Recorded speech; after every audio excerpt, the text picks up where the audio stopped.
I want to give you a sense for what Adobe Audition CS6 is all about. So sit back and relax and give me a few minutes here to go over some of its attributes. Adobe Audition CS6 is a full-featured audio production studio application that works on both the Windows and Mac operating systems. It works with all sorts of file types, which is a great attribute. Here's a list of those file types, and they're typical file types, standard file types like Mac AIFF and Windows WAV, along with all sorts of video files that have audio associated with them. You can also extract audio from CDs. Very easy to do that using this feature.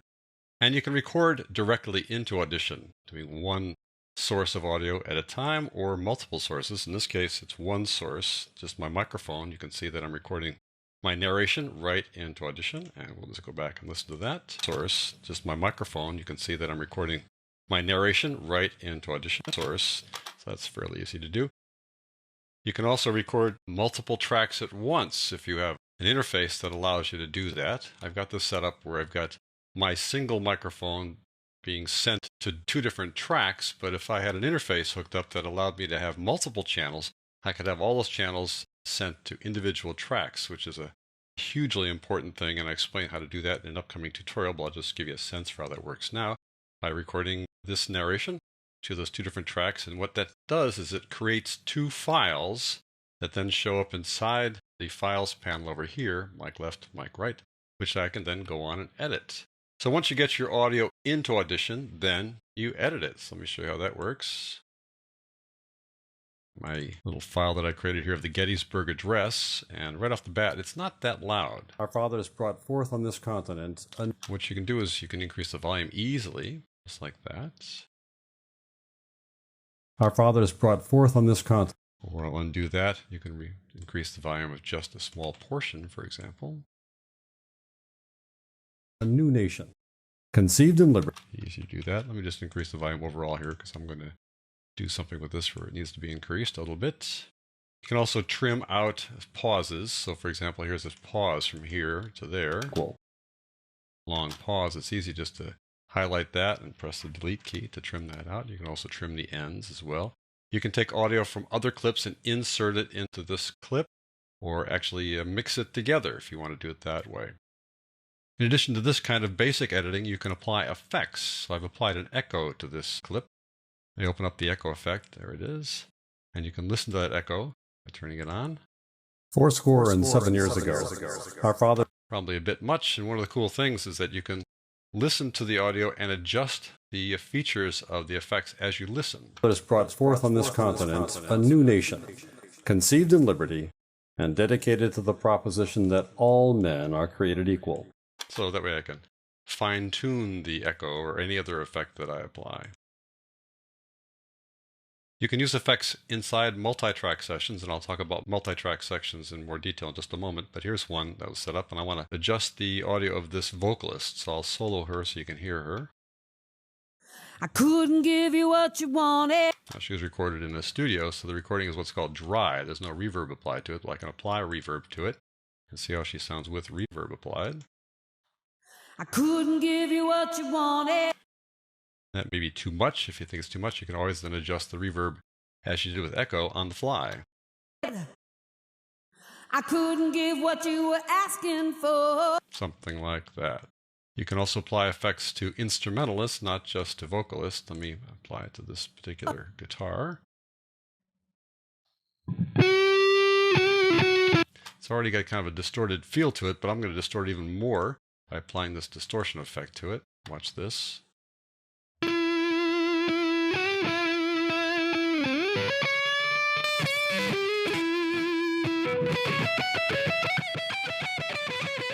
All kinds of distortion effects, and you can adjust them here inside this interface as well. Let me turn that off. You can adjust pitch. In addition to the overall sound quality, you can adjust the pitch of a singer or of an instrumentalist. Let me show you that.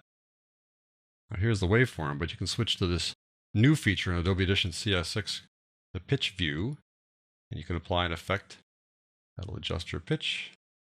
The manual pitch correction. I've already done it here in this case. I've raised her pitch by 3 steps and lowered it by 3 steps. Let's listen to that. It's going to sound weird because her pitch does not need to be fixed, but at least give you a sense of how it works. I couldn't give you what you wanted. I couldn't give what you were asking for. That's pitch correction. So if you want to just tweak somebody's pitch, maybe not so dramatically like this, you can use the pitch correction to do that. One powerful feature of Adobe Audition is noise removal, getting rid of unwanted sounds. Let me show you how that works. By going to this little file here, I'm going to switch to a different view. This is the pitch view, but I'm going to switch to what's called the spectral frequency view, and this gives you a chance to see sound in a different way. If you look at this first clip, you can see there's this hum down here, this low frequency hum. And you can get rid of a hum using a filter like this FFT filter, the fast Fourier transform. More or less gone. I could get rid of all of it if I wanted to, but that would affect the quality of the speech.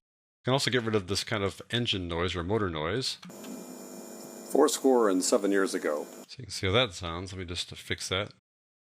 An effect by highlighting it, going to effects, noise reduction. And this one lets me listen to it as I try it out. 87 years. You can hear that motor noise, that engine noise is virtually gone. We move on to one more thing. One of the cool things about the spectral frequency view is that you can see problems if you look at them closely. Listen to this click here. Our Father is. That little click, try it again. Our Father is. I can see that click if I zoom in on it. So I'll zoom in over here. And there it is right there, a little fender. Our Father is. I can get rid of that click using this wonderful thing called the Auto Heal tool. Let's go Effect, Auto Heal Selection, and that guy is gone. Our Father is. That click is gone. From there to that. Amazing. Now that we've done all this work with the editor and special effects, let's switch over to the multi-track session. Multi-track session was recorded here in Santa Rosa, California. All sorts of instrumentalists and vocalists on this one studio session. I'm going to focus only on these two tracks here, the vocalist and the rhythm guitar. Rhythm guitar is fairly loud. I'll just play it now. And when it's up against the vocalist, it's going to be too loud. What you were asking for. So what you can do is you can adjust the volume level of clips or tracks individually using keyframes. We'll just bring this guy way down so you get a sense of how that sounds relative to the vocalist. I couldn't give you what you wanted. And bring it down even more. I couldn't give what you were asking for. Like that. Or if I want to, let's say, pan an instrument. Let's go up to this guitar here, and we'll pan it. Now, right now, all the instruments are in the center, but if I pan them, I can make it sound like they're located someplace on the stage. So right now he's in the center, but I can pan him to the left, for example, and I'll pan him to the right as I play this.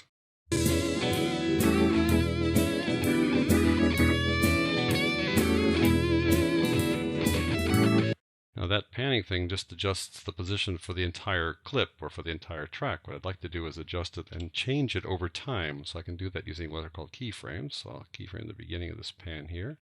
I'll pan them all the way to the left. And I'll keyframe them and pan them all the way to the right. And you can hear that as he moves across the stage. And I'll solo him so you get a better sense of what that's like.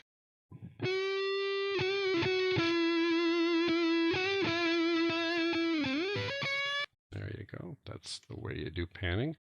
Let me show you one more feature that's here inside Audition called the mixer. It looks very much like a mixer you'd see inside a production studio. And one of the cool things about the mixer is that you can adjust volume levels sort of organically rather than the electronic way with keyframes. You can do it manually and have that sort of organic feel as you adjust levels.